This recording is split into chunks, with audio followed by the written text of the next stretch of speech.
Como les decía, hoy vamos a hablar un poco de memoria principal. Uno dice, pero memoria principal es una unidad que ya está vista, ya estuvieron las clases y ya...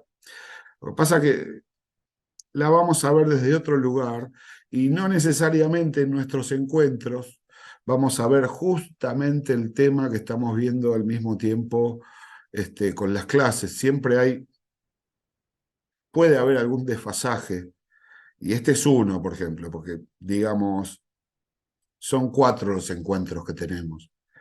Y, y hay muchos temas para ver en los encuentros, pero prefiero, a lo que a mi criterio respecta, ir a lo más importante, a lo más esencial, lo que me parece que les va a ser más útil tener en claro. Entonces, por eso quizás veamos temas que, si bien en el manual y en las clases ya se han visto, este encuentro de hoy va a reforzar el tema ya visto en su momento en clase y en el manual. ¿Está? Así que hoy vamos a hablar de memoria principal. Voy a compartir la pantalla.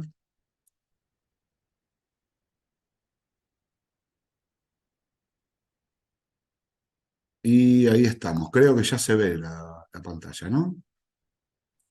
Sí, se ve. Muy bien. El tema de hoy entonces es memoria principal. ¿Recuerdan este esquema que habíamos visto, que es el esquema del sistema general de un computador, que están los objetos ordenados de acuerdo a los bloques funcionales del hardware? ¿Se acuerdan? Entrada, memorización, procesamiento y salida.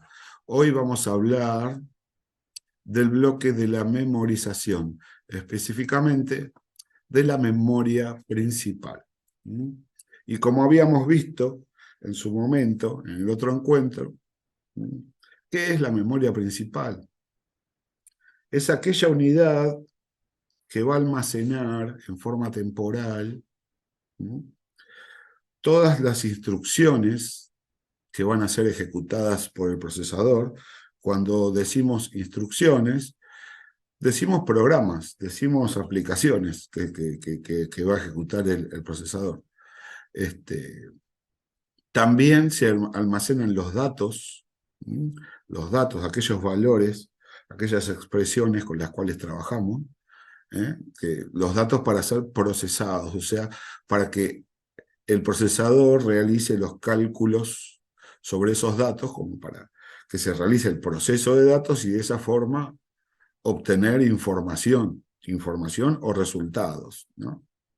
Y hablando de información o resultados, esos son los otros elementos que se guardan en memoria, o sea, los resultados intermedios, finales de las operaciones del procesador, o sea, toda la información que emite el procesador previamente a la salida al exterior del sistema general a través de los periféricos, periférico que sea. Previamente también se van a guardar temporalmente en memoria principal.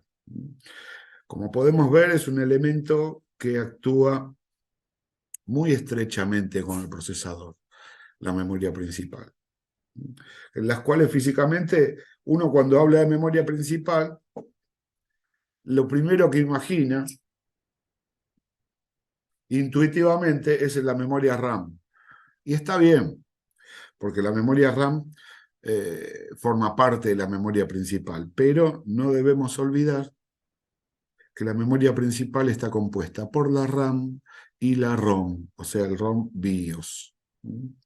El conjunto de las dos memorias conforman la memoria principal o MP. A ver, acá sigue entrando gente, le damos entrada y avanzamos. Como dice acá la aclaración al pie en la pantalla, las instrucciones, los datos, los resultados, todo lo que estuvimos hablando, son valores que están expresados y guardados en binario. en sistema binario, sea en bits, todos los valores dentro del sistema central de una computadora están en binario. ¿Mm? Muy bien.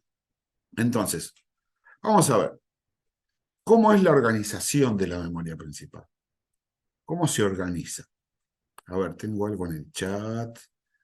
Buenas noches Diego, que recién acaba de entrar. ¿Cómo se organiza la memoria principal? La memoria principal se organiza en registros. Son celdas a las que llamamos registros.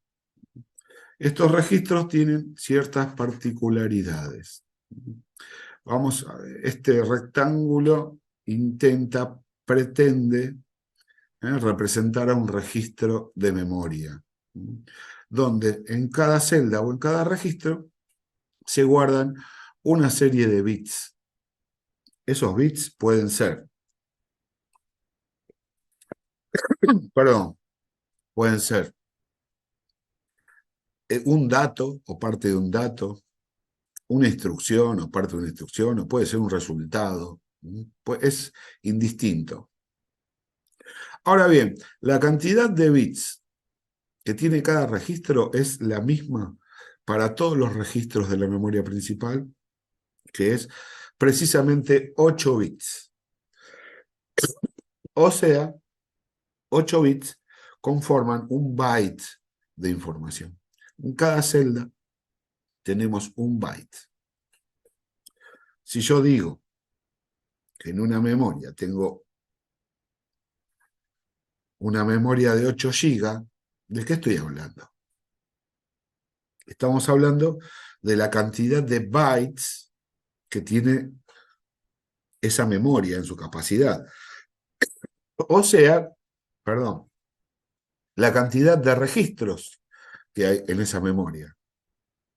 Si digo que tengo 8 megas, significa que, por ejemplo, cada registro tiene un byte. 1024 bytes o 1024 registros conforman un kilobyte. O sea, un poco más de 1000 registros. Es un kilobyte. Ahora, 1024 kilobytes forman lo que se llama un megabyte, que mega representa millón. No es justo un millón, es un poco más de un millón de bytes o un millón de registros. De la misma forma, ¿qué habría que hacer? Multiplicar 24 por 24. Nunca me acuerdo el número exacto. 1024 por 1024 me da 1.048.576 registros o bytes. Eso es un megabyte. Ahora, si yo tengo 1024 megabytes, lo que tengo es un gigabyte. Esto lo multiplico por 1024 y tengo 1.073.741.824. O sea, no hace falta conocer el número exacto. Con decir que es un poco más de 1.000 millones de bytes, ya es suficiente. Yo ya entiendo que un mega es un poco más de 1.000 millones de bytes, o sea, 1.000 millones de registros. Si yo tengo una memoria de 8 GB, quiere decir que estamos hablando de más de 8.000 millones de registros. ¿Está? ¿Por qué? Porque cada registro tiene exactamente la misma capacidad que es un byte. U 8 bits, que es lo mismo. Es lo mismo decir un byte u 8 bits. 8 bits o un byte. ¿Cómo identificamos? Imagínense, tenemos en una... O sea, estamos hablando de miles de millones de registros. ¿Cómo se identifica cada uno? Se identifica a través de un número llamado dirección de memoria o posición. Cada registro de la memoria tiene su propia dirección, su propia posición. No se repite ninguna. Es como el DNI, como el quit de cada uno de los registros. Tienen un número propio. empezando desde el 0, llegando hasta el número máximo, eso de acuerdo a la cantidad de memoria que tenga ese equipo, esa computadora, ¿se entiende? Entonces, acá tenemos en rojo, por ejemplo, la dirección de memoria de este registro, que como es parte del sistema central, también es un número en bits. ¿Está? Que en realidad uno lee 1, 0, 0, 1, 1. Mucho no nos está informando, pero es su posición, su posición o su dirección de memoria. Y no se va a repetir en ningún caso, siempre es único. ¿Está? Entonces, resumiendo, la memoria principal, como dice ahí, está formada por un conjunto de registros independientes de 8 bits o 1 byte cada uno. ¿Está? Ahí tenemos el ejemplo. Un registro con su posición, tenemos otro registro con su posición subsiguiente, y así se van conformando todos los registros de memoria. Ahora bien, fíjense, si bien, como hemos dicho, en el sistema central todos los valores están en binario, en unos y ceros, están en bits. Pero hay una forma de representarlos que no son en binario, como para entenderlo, o sea, tener un número más cercano y no ver hileras de unos y ceros tan largos. Para eso, primero abramos un paréntesis. ¿Por qué hablamos de binario? Pero ¿qué significa que un número es binario? ¿Cambia el número por ser binario? No, el número no cambia, lo que cambia es la representación. Y eso me lo determina la cantidad de símbolos que se utiliza en cada sistema. Nosotros usamos el sistema numérico que usamos desde chicos, chicas, es el sistema en base 10. ¿Por qué en base 10? Porque es un sistema basado en 10 símbolos, que son estos que están acá. Son los dígitos 0, 1, 2, 3, 4, 5, 6, 7, 8 y 9. Con estos 10 símbolos yo puedo representar cualquier valor. Esto es el sistema en base 10. Ahora, en base 2 o binario, los símbolos que se utilizan son solamente dos, 0 y 1. Pero la forma en que los escribo es la forma en que los represento. El número siempre va a ser el mismo, por más que los represente con una combinación de símbolos distintos. Tenemos otra base que es la base 16 o hexadecimal, que tiene 16 símbolos. Los 10 símbolos numéricos más las primeras 6 letras del alfabeto. ¿Por qué hago mención al sistema hexadecimal? Porque en todo lo que sea gráfico, figuras, imágenes, incluso información que nos da el mismo sistema operativo, cada vez que hagan referencia a un valor, a una posición de memoria, a un registro o a un dato, a lo que sea, por lo general este valor se va a representar en hexadecimal. ¿Y por qué se representa en hexadecimal? Es una convención. Es una convención que lo van a encontrar en todos los libros, en todos los sistemas, y simplemente se reemplaza al sistema hexadecimal por el sistema binario, porque cada dígito de un número en hexadecimal reemplaza a 4 dígitos binarios. Entonces vamos a tener una representación de un número mucho más acotado, con menos cifras, que una larga hilera de unos y ceros. Pero teniendo en cuenta que dentro del sistema central de una computadora, todos los valores en sí están guardados en binario. La forma que lo vemos en hexadecimal es simplemente su representación. ¿Está? Por ejemplo, mi año de nacimiento, no sé, porque tendría que cambiar esto porque cada vez que veo mi año de nacimiento me deprimo, 1967. En base 10 se escribe 1967. Si yo tengo que escribir 1967 en binario, ahí tengo ese valor que está ahí, 1, 1, 1, 1, 0, 1, 0, 1, 1. Eso es 1967, pero en binario. El valor es el mismo, lo que cambia es la representación. Y si lo tengo que representar en hexadecimal, 1967 es 7AF. En los tres casos estoy mostrando el mismo valor, pero representado en una base distinta. El valor es el mismo. Eso es lo que quiero dejar claro, no es que cambia el valor. Son distintas formas de representarlo. Dentro del sistema central va a estar así en binario, unos y ceros. Pero si lo vemos en un diagrama, en un esquema, seguramente lo vamos a ver en hexadecimal, 7AF, que es mucho más corto, mucho más práctico, y como pueden ver, cada dígito hexadecimal está reemplazando a 4 dígitos en binario. Ni más ni menos que eso, ¿se entiende? Entonces, bueno, como dice acá, cada cifra hexadecimal reemplaza 4 cifras en valor binario expresando el mismo valor. Por ese motivo, todos los valores binarios dentro del sistema central se expresan en hexadecimal.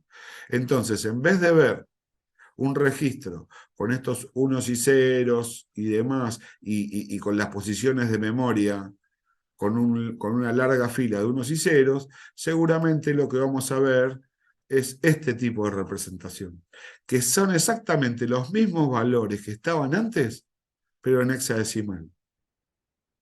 Pero con esto, ¿qué me quiere decir, profe? Que me tengo que aprender el hexadecimal, que tengo que aprender a descifrar, a convertir un número hexadecimal en... No, no, no hace falta. No hace falta, es los valores que vamos a ver en estos gráficos, en estas representaciones, son circunstanciales, son a modo de ejemplo.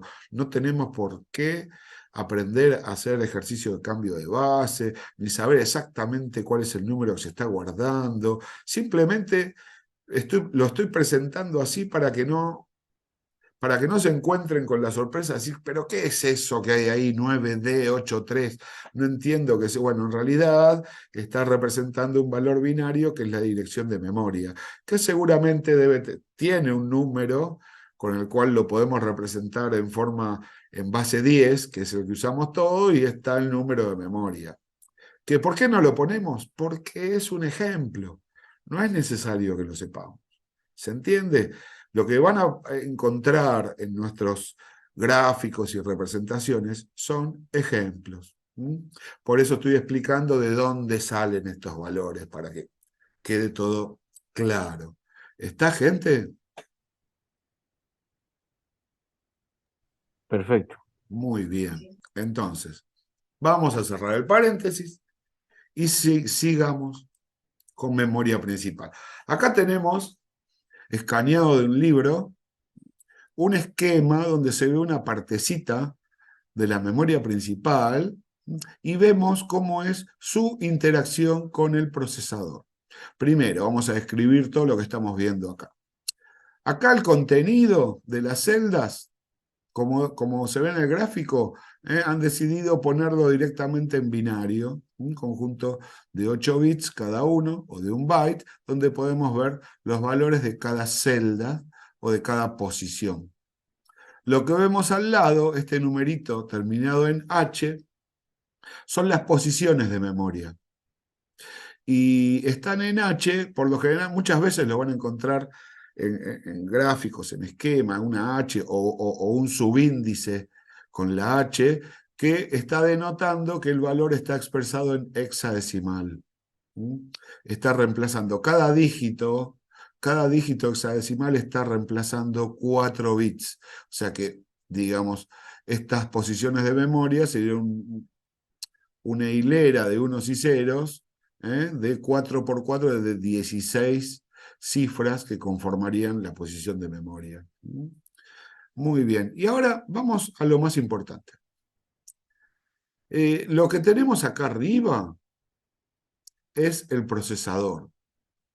Y podemos ver cuáles son las vías de comunicación que tenemos entre el procesador y la memoria principal.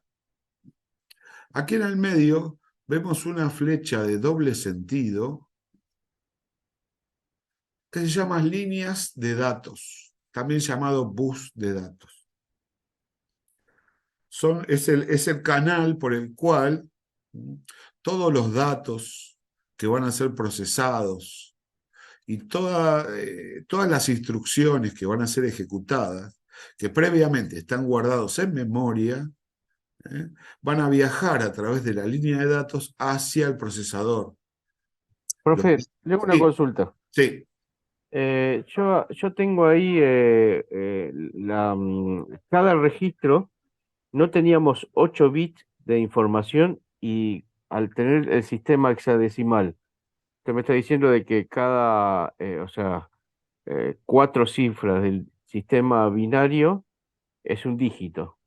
es Y un en el dígito registro, hexadecimal. Es sí, un es dígito un dígito hexadecimal. hexadecimal. Ahora, en cuanto al registro, ¿son 8 bits o son 16 bits? No, son 8. Es un byte. Son 8, 8 bits. Son 8 bits que conforman un byte. Cuando lo representemos en hexadecimal vamos a ver 2 dígitos, nada más. Como vimos en el gráfico recién. Vieron que en el gráfico anterior, a ver si puedo retroceder, Sí, ¿ven? no, no, está perfecto, ahora entendí. Ya ¿Ven que lo entendí. representan? ¿Ven? Cada dígito hexadecimal está reemplazando a 4 dígitos binarios. Que vuelvo a insistir, es una forma de representarlo. El valor sigue siendo el mismo. Como cuando vimos cómo se representa 1967 de las 3 formas distintas, y no deja de ser 1967, ¿se entiende, no? Siempre es el mismo valor. Lo que cambia es la forma de representarlo. La forma verdadera en la cual se guarda en el sistema central es en bits. ¿Está? Y cada celda, Sí, como dice acá, es un byte, o sea, 8 bits de información. Ni más ni menos. ¿Está? perfecto. Muy bien. Bueno, tenemos que seguir con esto, pero veo que queda un minuto y pico, así que yo les propongo que nos desconectemos y nos volvamos a conectar, así podemos seguir con esto. ¿Les parece bien, gente? Bárbaro. Listo, Genial. gracias. Vamos. Ahí vamos. A ver. Muy bien. Seguimos. Entonces, estamos hablando de las líneas de datos o el bus de datos, que es el canal de comunicación que es bidireccional, o sea, va de memoria a procesador y de procesador a memoria. De memoria a procesador, ¿qué es lo que se comunican? Van a viajar todos los datos que van a ser procesados, que están previamente guardados en memoria, y todas las instrucciones que van a ser ejecutadas, o sea, los programas, que también están guardados en memoria. Y a la vez, por las líneas de datos, van a viajar toda la información producto del procesamiento de los datos, toda la información que genera el procesador, información o resultados, también van a viajar por las líneas de datos y se van a guardar en memoria principal. ¿Mm? Todo esto se hace a través de las líneas de datos o bus de datos. Por otro lado, acá a la izquierda tenemos las líneas de direcciones o bus de direcciones, que es también un bus, también una comunicación, pero en este caso es unidireccional. Va desde el procesador hacia la memoria. ¿Y qué valores viajan por las líneas de direcciones? Valores de direcciones de memoria. Solamente valores de direcciones de memoria. ¿Qué direcciones de memoria viajan por la línea de direcciones? Aquellas direcciones a las cuales el procesador desea acceder. El procesador puede querer acceder a una dirección de memoria por 2 motivos principalmente: para realizar una lectura o para realizar una escritura en memoria principal. Cuando se dice que un procesador realiza una lectura, cuando debe leer en memoria algún dato, alguna instrucción, para que lo ponga en las líneas de datos y llegue hasta el procesador. Eso es una lectura. Y una escritura es cuando el procesador quiere guardar algún valor que tiene el procesador en su interior, quiere guardarlo en memoria principal, escribirlo, ahí se dice que es una escritura. ¿Eh? Y para eso, para apuntar en qué lugar lo desea hacer el procesador, el valor de la dirección de memoria va por la línea de direcciones. ¿Está? Por otro lado, tenemos un tercer vínculo que es la línea LE, es una línea sola. Es una línea sola, que su nombre es LE de lectura y escritura. Es la que habilita una operación de lectura o una operación de escritura sobre memoria principal. Esos son los vínculos, las formas de comunicación que tenemos entre procesador y memoria. Y la línea LE, al igual que la línea de direcciones, tiene un solo sentido, va desde el procesador hacia la memoria. ¿Está? Te hago una consulta, o sea, por ejemplo, en la última entonces va desde el procesador hasta la memoria. Y Sí. la anterior que también tiene un solo sentido, no, va de la memoria No, al no. microprocesador. También va del procesador a la memoria. La única que va en ambos sentidos son las líneas de datos. Está bien, pero cuando son líneas de dirección, las líneas de dirección no van de la memoria al microprocesador. No, no, porque Ah, los valores que se ponen en el bus de dirección surgen del procesador. ah, está bien. Surgen del procesador y los busca en memoria hasta apuntarlos. Por ejemplo, en el gráfico que vemos acá, en las líneas de direcciones, está el valor 0207, que como podemos ver, ya lo encontró y está apuntando. Ah, está bien, pero surgen del procesador y lo Claro, envía a la memoria. surgen en el procesador. Surgen en el procesador. Sí, sí, sí, sí. Porque el que hace la operación de lectura o escritura es el procesador. O sea, el procesador decide qué es lo que tiene que hacer. La memoria no decide nada, simplemente es un lugar donde están cosas almacenadas, nada más. Ok. Eh, entonces, apunta a esa dirección, ya sea para una lectura o para una escritura. ¿Está? A ver, vamos a hablar un poco de las líneas de datos. Acá tenemos otra representación ven que acá en las celdas de memoria lo que vemos es el valor en hexadecimal, que es exactamente los mismos que estaban antes, pero ahora escritos en hexa, nada más. Vemos las líneas de datos, línea de direcciones, línea LE, pero vamos a enfocarnos un poco en las líneas de datos. Si sobre las líneas de datos aplicamos una lupa virtual, lo que vamos a ver es que en el bus de datos hay una especie de conjunto de vías o pequeños canales o pequeños cablecitos, no son cablecitos en la realidad, pero imagínense que tengo un conjunto de cablecitos uno al lado de otro, uno al lado de otro, que conformarían lo que sería la autopista, que es las líneas de datos. Cada cablecito vendría a ser un carril, digamos, ¿no? En realidad, en lo físico, ¿cómo se puede ver esto? ¿Vieron? No sé si alguna vez vieron una foto o tuvieron un motherboard en la mano o pudieron ver un mother, que hay un sector, un mother es simplemente una placa, es una placa donde se insertan una serie de componentes, memoria, procesador y demás. Y en la placa tenemos insertos también, distintos circuitos, distintos conectores, y ahí están los buses. De repente van a ver un montón de líneas que van todas juntas así en paralelo desde un lugar al otro, y ahí seguramente lo que estamos viendo es el bus de datos, o las líneas de datos. Por eso son planchitas en un circuito impreso, digamos, como cablecitos. Y cada cablecito transmite un bit de información. Cada cablecito se dedica a transmitir un bit. O sea, que en las líneas de datos, la cantidad de líneas siempre va a ser un múltiplo de 8. ¿Por qué? Porque cada dirección de memoria consta de 8 bits o un byte. ¿Y cómo se transporta un 0 o un 1 por un cable? De una forma muy sencilla. Si ese cable tiene tensión, o sea, si hay corriente, si pasa corriente eléctrica, está transmitiendo un 1. Si en ese cable no hay corriente eléctrica, no tiene tensión, está transmitiendo un 0. Y de esa forma se transmiten los valores guardados entre un dispositivo y otro a través de los buses.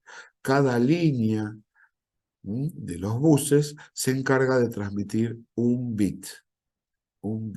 Por eso, las líneas de datos, la cantidad de líneas determina, siempre va a ser un múltiplo de 8, y determina lo que se llama ancho de bus. El ancho de bus es la cantidad máxima de líneas, o sea, que tiene una línea de datos, y es lo que me determina cada vez que se realiza una operación de lectura o escritura, a cuántas direcciones de memoria puede abarcar.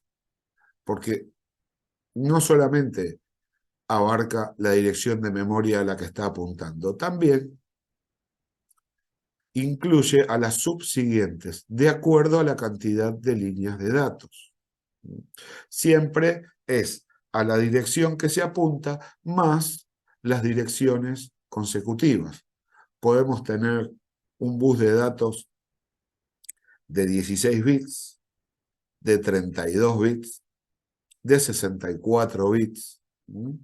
Cuando uno dice este procesador opera con 64 bits, entonces tenemos también que entender que la línea de datos trabaja también con 64 bits, o sea, son 64 líneas que constituyen el ancho del bus. Quiere decir que si tengo 64 bits y cada dirección tiene 8 bits, entre 64, yo sé que 8 por 8 es 64, entonces cada vez que el procesador accede a una posición de memoria, accede a esa posición y a las 7 subsiguientes, o sea, accede a 8 posiciones de memoria. ¿Se entiende?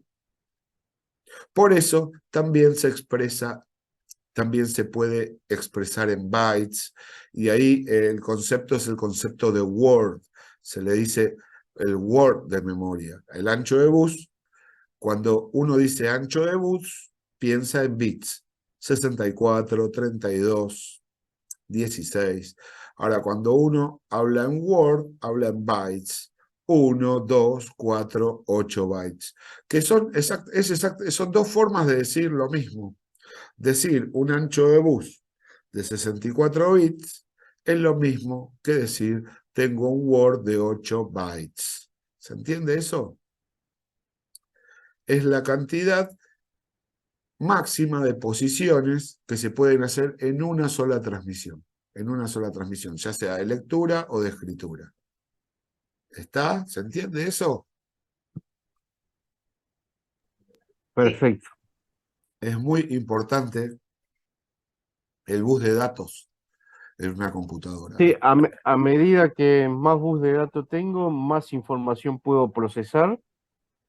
Y más información puedo transmitir en una operación de lectura y escritura. Le llega todo más rápido al procesador y también devuelve todo más rápido, porque, digamos, abarca más. Pero también el procesador tiene que trabajar con esa cantidad de bits. Si yo tengo un procesador que trabaja en 32 bits y tengo un ancho de bus de 64, tengo desperdiciado medio bus porque solamente el procesador puede abarcar 32 bits y no los 64. O sea, tiene que estar equilibrado el sistema. es lo mismo. Un error que cometíamos en los años 90, en los primeros 90, cuando todavía no existían las notebooks, eran todos PC de escritorio y uno tenía que poner mano porque ni existía el servicio técnico, ni el soporte técnico, ni demás. Uno tenía que meter mano en las máquinas. Uno quería mejorar el rendimiento de su computadora y a veces agregaba mayor cantidad de memoria, quizás incluso cambiaba el modelo del procesador. Eso también podíamos hacerlo. Quizás le poníamos un procesador mucho más moderno que trabajaba al doble que el procesador anterior, pero la línea de datos ya estaba en el mother. Y si no cambiábamos el mother, seguíamos con el mismo problema, porque ahí se hacía una especie de cuello de botella, ¿se entiende? Siempre el ritmo de trabajo del sistema central lo marca la parte más débil. En este caso quedaba con la parte más débil la línea de datos, que por ahí trabajaba a 16. Yo le ponía un procesador de 32, sin embargo el procesador me seguía trabajando a 16 porque leía y escribía en 16 bits, ¿se entiende? Claro. Por eso es muy importante que el sistema esté equilibrado, que esto hoy en día, en las computadoras que tenemos hoy, ya vienen de fábrica en forma equilibrada y uno por lo general no anda agregando, sacando cosas, metiendo manos como se hacía antes, ¿no? Así que bueno, el Word es muy importante, es definitorio a la hora de ver el rendimiento de una computadora, o sea, cuál es el ancho de bus. ¿Cuál es el ancho de bus? Que por lo general es algo que está inserto en el motherboard. Es algo que está inserto en el motherboard. Muy bien. A ver. Vamos a ver los pasos que se realizan para que el procesador realice primero una lectura y después una escritura sobre memoria principal. Para la lectura, primero, el procesador habilita una lectura, o sea, leer un dato que está en memoria y que llegue al procesador. Primero la línea LE la pone en 1, ese es el código que autoriza la lectura. La línea LE es una sola línea, que puede estar en 1 o en 0, nada más. Entonces se pone en 1, se va a realizar una lectura. A la vez, el procesador coloca en las líneas de dirección el valor de la dirección a la que quiere acceder, a la que quiere leer. Por último, una vez que se accede a esa dirección de memoria, una copia de esa dirección, de esa posición direccionada, más las subsiguientes de acuerdo al Word, se pone en la línea de datos para que lleguen al procesador. Es más o menos este esquema que vemos aquí. ¿Ven? Primero, la línea LE se pone en 1. Después el procesador pone en la línea de direcciones el valor, el lugar de la memoria a la que quiere apuntar. 0207 en el ejemplo viaja y apunta a esa dirección. Suponiendo que la línea de datos tiene un Word de 2, o sea que trabaja en 16 bits, se va a tomar la posición direccionada más la subsiguiente para determinar el Word de 2 bytes. Si fuera un Word de 4, ocuparía 4 posiciones. ¿Se entiende? En este caso es de 2. Entonces, una copia de lo que está acá guardado pasa a la línea de datos, como podemos ver acá, y viaja hacia el procesador y queda a disposición del procesador. Esa es la forma en que el procesador realiza una lectura en memoria principal. ¿Qué es lo que puede leer? Puede leer un dato o puede leer una instrucción. Puede leer un dato o puede ser un dato para ser procesado o una instrucción para ser ejecutada. ¿Está? Ahora bien, vamos a ver cómo es la escritura. Es similar. Pasa así. Primero, la línea LE, el código de escritura es 0. Se va a poner en 0, indica que va a realizar una escritura. Después, en las líneas de datos ya aparece el valor que se quiere guardar, que es un valor que surge del procesador. También el procesador va a poner en la línea de dirección la dirección de memoria en la cual la quiere guardar. Y una vez que está todo esto, una copia del valor que viene por la línea de datos se guarda en la posición direccionada, más las subsiguientes de acuerdo al Word. ¿Está? Entonces, repasando, primero la línea LS pone en 0. Después el procesador va a poner en la línea de datos el valor que quiere guardar en memoria, que en este caso es 25B3. ¿Está? Después va a poner en la línea de direcciones la dirección en la cual lo quiere escribir. Este valor viaja por la línea de direcciones, apunta a la dirección, y una copia de lo que viene por la línea de datos se pone en la dirección seleccionada más la subsiguiente, de acuerdo al Word. En este caso es de 2, nada más. ¿Está? Y así se realiza una escritura sobre memoria principal. ¿Está? ¿Alguna pregunta, alguna duda que haya quedado? No, no. Muy bien, muy bien. Seguimos adelante. Bien, este concepto es muy importante, que es el concepto de tiempo de acceso a la memoria principal. ¿Qué es el tiempo de acceso? El tiempo de acceso es el talón de Aquiles del esquema de von Neumann. Desde que von Neumann diseñó la arquitectura de las computadoras, ya van a ser 100 años de eso y sigue siendo la misma arquitectura. Es el mayor logro de von Neumann y digamos el 90 y pico % de las computadoras están basados en la arquitectura que hizo él, que es la cual estamos estudiando. El talón de Aquiles es el tiempo de acceso. Ya en su momento, en otro encuentro, lo vamos a desarrollar más y vamos a ver por qué. Pero por ahora, digamos que es eso. Pero para hoy vamos a ver qué es el tiempo de acceso a memoria. Perdón. El tiempo de acceso es aquel que se tarda entre que se direcciona la posición de memoria a la que quiere acceder el procesador hasta que se realiza la operación de lectura o escritura. O sea, se escribe lo que se quiere escribir o la memoria pone en la línea de datos el valor que el procesador quiere leer. Hay un tiempo, hay una demora desde que se direcciona la posición hasta que se realiza la operación propiamente dicha. Eso es el tiempo de acceso. Bueno, acá está es lo que acabo de decir. El tiempo que transcurre entre que se direcciona una memoria hasta que aparecen sus salidas, el contenido de la celda direccionada. Y se mide en nanosegundos. ¿Alguien sabe lo que es un nanosegundo? Es una medida de tiempo. Es una medida de tiempo, muy bien. Es la medida de tiempo del sistema central. Todo lo que es el sistema central de una computadora, cuando se habla de tiempo, se habla en nanosegundos. Pero vamos a ver lo que es un nanosegundo. Abrimos nuevamente un paréntesis y vamos a ver. ¿Qué es un nanosegundo? ¿Qué será un nanosegundo? A ver, es la 1000.000.000ª parte de un segundo. 1000.000.000ª parte. A ver,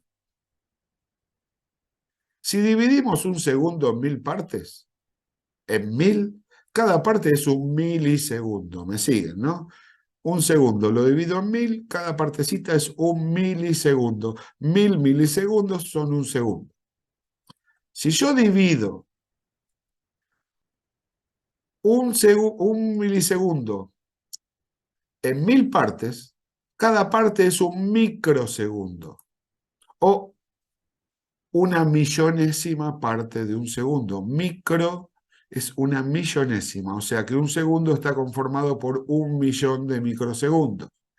Ahora bien, si yo divido un microsegundo en 1000 partes iguales, cada parte es un nanosegundo, o sea que un segundo está constituido por 1000 millones de nanosegundos.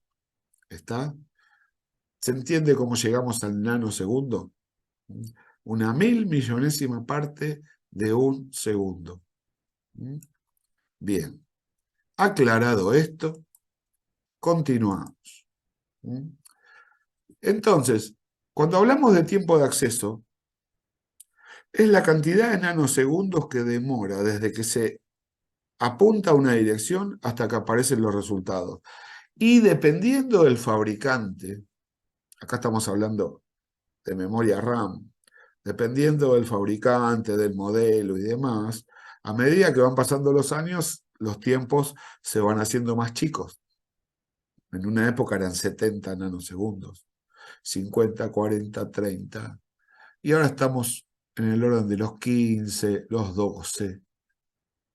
Los mejores dispositivos, los que tienen mejor tiempo de acceso a memoria RAM, son los dispositivos Kingston. Hasta ahora, esto puede cambiar, quizás mañana el mercado cambie, aparece un nuevo dispositivo que tiene un mejor tiempo de acceso, pero en realidad es un gran problema para el proceso de datos. Porque hoy en día los procesadores van ejecutando las instrucciones de acuerdo al modelo en el orden del medio nanosegundo o del nanosegundo por instrucción, ¿se entiende, no? Y cada vez que se ejecuta una instrucción, necesita acceder una o dos veces a la memoria principal. Entonces, imagínense, para lo que el procesador necesita medio nanosegundo o un nanosegundo, al acceder dos veces a memoria, estamos teniendo una demora de 10 o 20 o 30 nanosegundos. Es un gran problema de las computadoras, pero esto no es un problema actual. Este problema existe desde la primera generación de computadoras.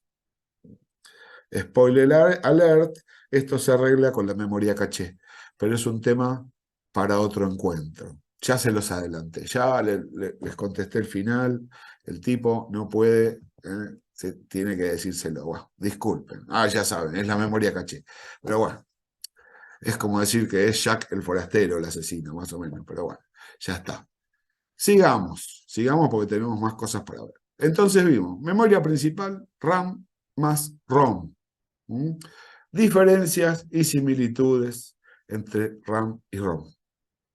RAM, Random Access Memory, memoria de acceso aleatorio, es la traducción. ¿Qué significa que un dispositivo de memoria tenga acceso aleatorio? Que no lo guarde en memoria. ¿Cómo? Que no lo guarde en memoria, digamos, como una especie de lectura rápida o algo parecido. No, sí, se guarda en memoria, se guarda en memoria. Acceso aleatorio, a ver, un poco de historia. Los primeros dispositivos de memoria eran de acceso secuencial. ¿Qué significa? Quizás alguna vez vieron una película de la década del 50, 60, donde aparecían esas viejas computadoras del tamaño de un placard, en donde varias personas con guardapolvo blanco, anteojos y por lo general calvos, manejaban esas computadoras y en las paredes había un rollo de cinta muy grande que se iba leyendo y demás. Ahí eso eran las memorias, las cuales las memorias estaban guardadas en cintas. Imagínense, al principio de la cinta estaban las primeras posiciones y al finalizar la cinta estaban las últimas posiciones. ¿Por qué se llamaba acceso secuencial? Porque el procesador iba a tardar más o menos tiempo para acceder a un registro de acuerdo a la posición que estuviera en memoria, si estaba al principio de la cinta o al final de la cinta. Era como escuchar un cassette. ¿Alguien escuchó alguna vez música en un cassette? No, son todos jóvenes, pero bueno. No, yo sí escuché música en cassette. Bueno, No, yo también, profe, yo Obvio. también. bueno, No, Me siento acompañado, gracias. Entonces, el que escuchaba en un cassette no era lo mismo escuchar el tema 1, que recién arrancaba la cinta, que si de repente yo quería pasar al tema 6, iba a tardar más. Me tenía que bancar todos los temas que estaban en el medio o tenía que adelantar, iba a tardar un poco más. Que si estaba con un Walkman en un colectivo, lo que más me convenía era sacar el cassette y Y hacerlo darle vuelta. adelantar con la virome, porque si no, o sea, era un mal gasto de pilas. Impresionante. El que adelantaba con el fast forward, bueno, estaba lleno de plata. Estaba lleno de plata. Nosotros lo que hacíamos era con la Vic. Tenía que ser marca Vic, si no, no andaba bien. Entonces, ¿qué quiere decir? Que el tiempo de acceso depende de su posición. Eso era acceso secuencial. Entonces, el acceso aleatorio significa que el tiempo de acceso es el mismo a cualquier posición de la memoria. Sea la primera posición, sea la última, sea cualquiera en el medio, siempre va a tener el mismo tiempo de acceso, sin importar su posición. Es como cuando uno escuchaba un CD, con un equipo de CD que directamente escribías el número y no te importaba qué track era, porque vos pulsando un botón tardabas lo mismo en llegar a cualquier tema. Eso es acceso aleatorio. Acceso aleatorio significa que todas las posiciones de memoria tienen el mismo tiempo de acceso, a diferencia de memorias anteriores que tenían acceso secuencial. ¿Está? Eso significa RAM, Random Access Memory. ¿Pero qué? ¿Acaso la ROM qué tipo de acceso tiene? Y la ROM también tiene acceso aleatorio. Le quedó el nombre de la RAM, así se le podría haber puesto de otra forma, pero ya le quedó el nombre RAM, de ahí viene el nombre.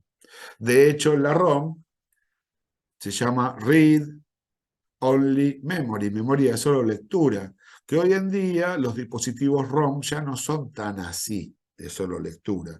Ahora lo vamos a desarrollar un poquito. Pero les quedó ese nombre. Es una memoria que es solamente para ser leída, ROM. De ahí viene el nombre. Entonces, la RAM tiene acceso aleatorio, la lectura y la escritura tienen igual tiempo de acceso y es una memoria volátil. ¿Qué significa que la RAM es volátil, gente?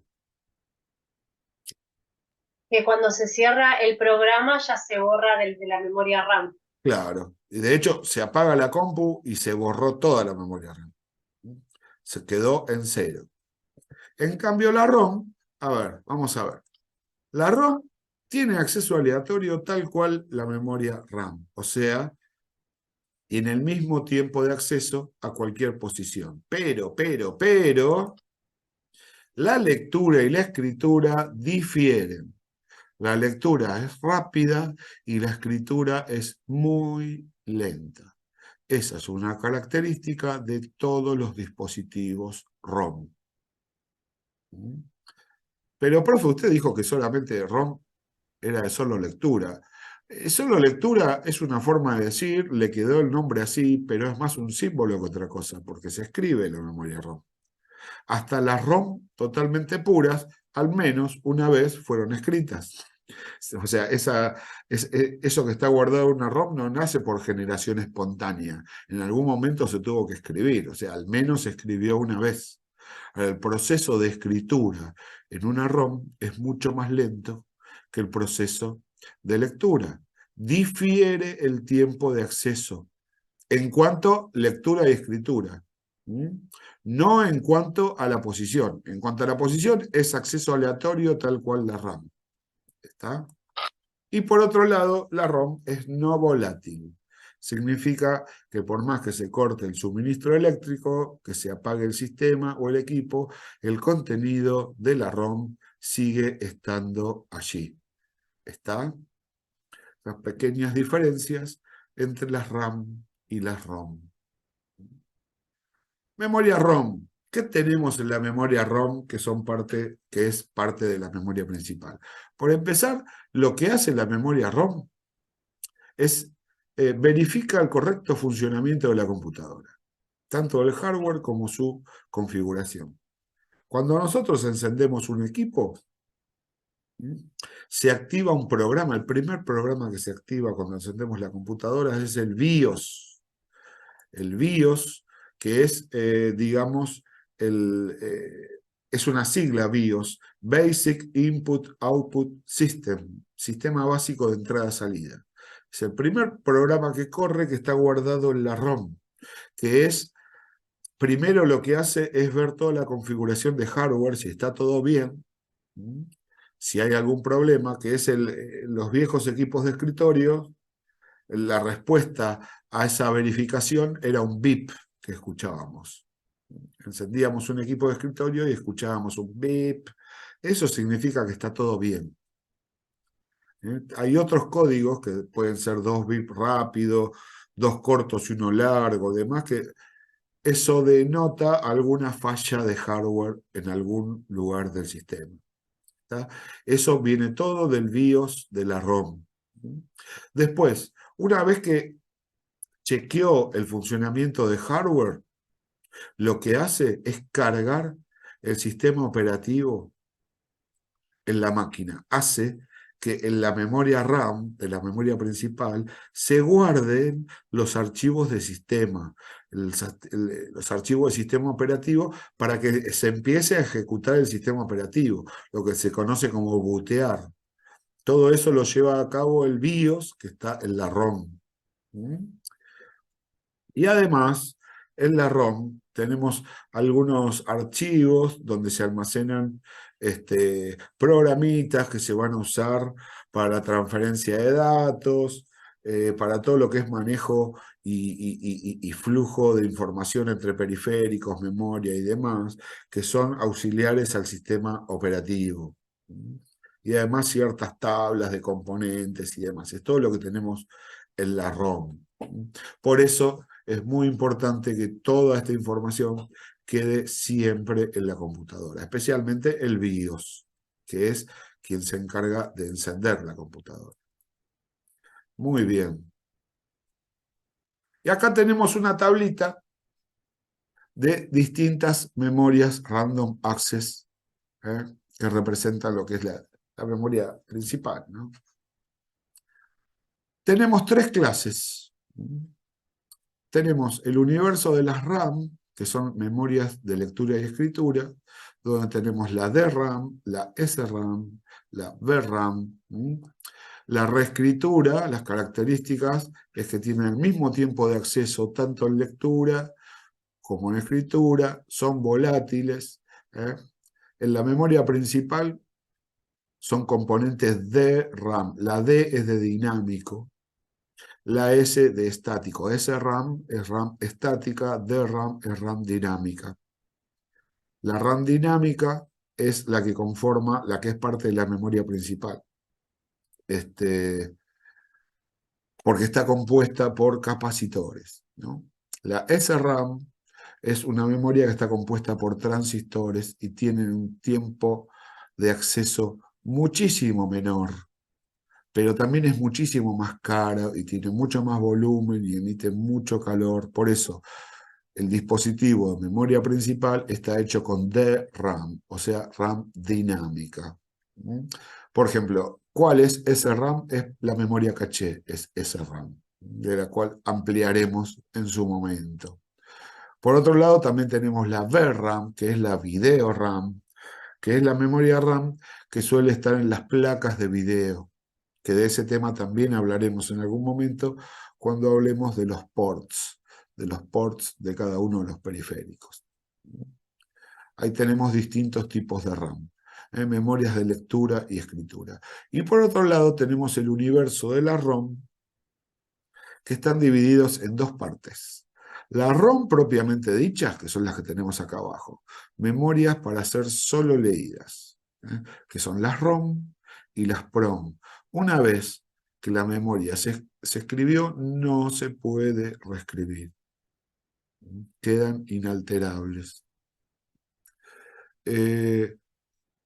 Las ROM solas son las primeras que han salido, y después salieron las PROM, que son las Programmable ROM, o ROM programables, de las cuales quien se encargaba de escribir esas memorias era el mismo fabricante de las computadoras. Pero siempre la escritura es mucho más lenta que la lectura. Y después pasamos a las que tenemos hoy en día, que son las memorias para ser mayormente leídas, que ya no son memorias de lectura pura. También se pueden volver a escribir varias veces, que son las EPROM, las EEPROM y las Flash ROM. Me está persiguiendo el tiempo. Justo estamos terminando el tema, pero también estamos terminando el Zoom. O sea que nos quedan menos de 5 minutos, pero les diría que salgamos y volvamos a entrar, así podemos completar bien. ¿Les parece bien, gente? Dale, dale. Ahí vamos, Perfecto. ahí vamos.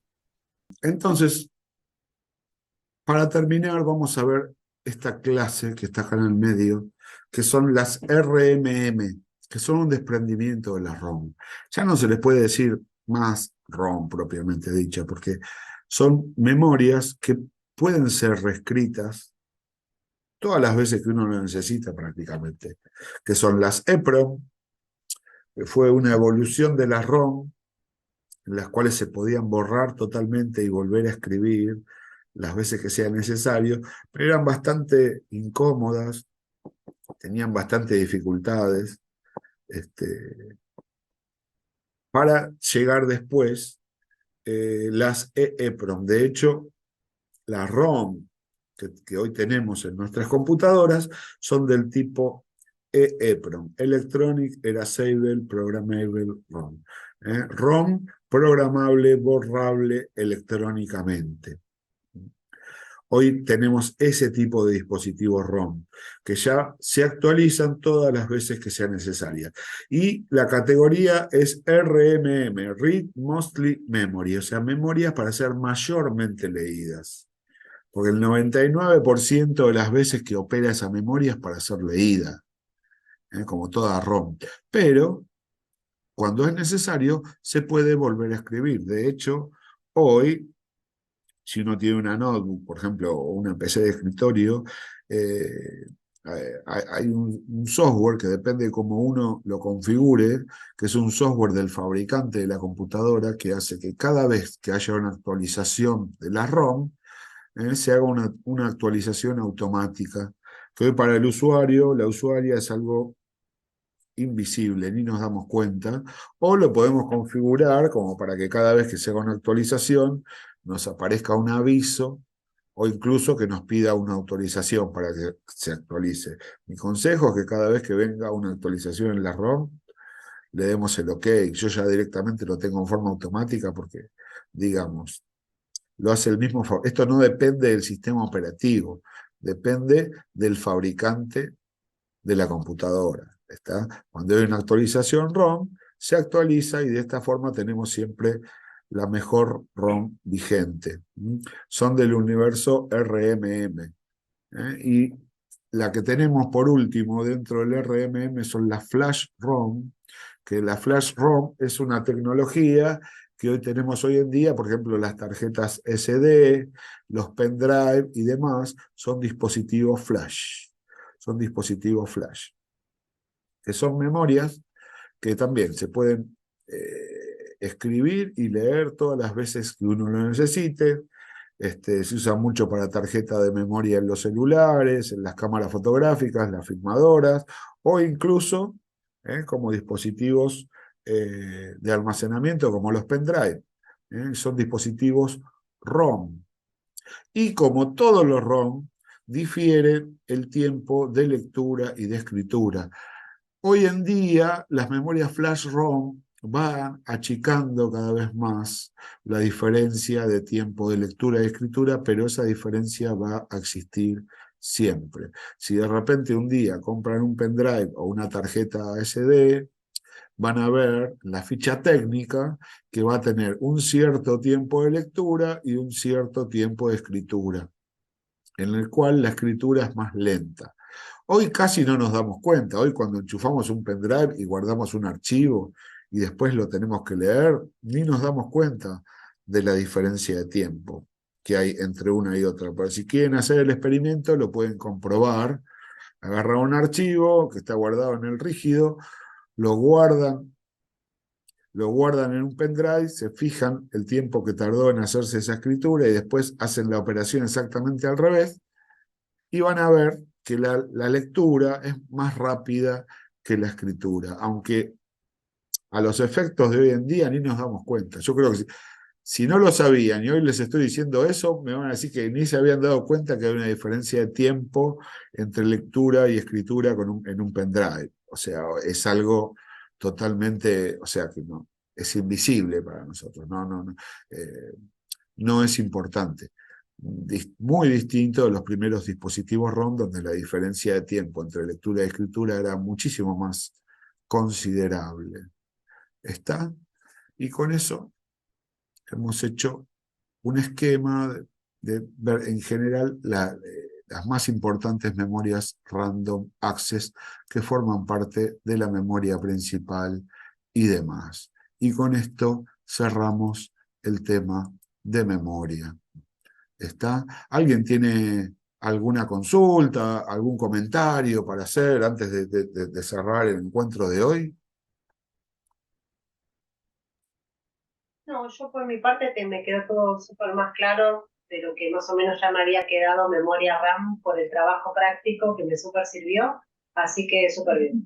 Buenísimo. Como podrán ver, siempre es un enfoque, tratamos de que vayan viendo distintos enfoques sobre un mismo tema para que tengan una perspectiva un poco más amplia de ver solamente una definición de manual o una clase. O sea, me parece que estos encuentros siempre lo que trato es de aportar un poco más, como para que tengan una visión más sobre un tema incluso ya visto. Así que esa era la intención del encuentro de hoy.